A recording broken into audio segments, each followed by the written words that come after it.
Wala, gipangkuba na diri ang kuhan. Mga pasimbag. Wala na.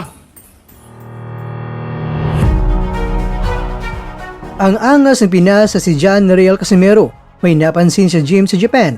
Morojo Nak Madalib. Hirap kay Naoya Inoue pero kay Casimero, easy fight lang daw ito.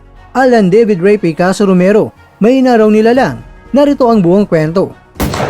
Sa gitna ng kanyang matinding paganda para sa nalalapit na laban kontra kay Yunosuke Kameda, muling nagpasiklab ng matapang na payag ang Pinoy boxing star na si John Real Cuadruelas Casimero habang nagsasanay sa isang gym sa Japan.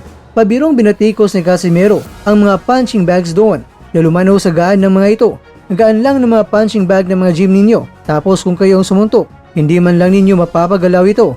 Ani ni Casimero o ni Coach Jason Casimero na tila nanguyam sa lakas sa mga lokal na boksingero. Patunay ito ng kumpiyansa at matinding determinasyon ng dating world champion na ipakita ang kanyang puwersa sa loob ng ring.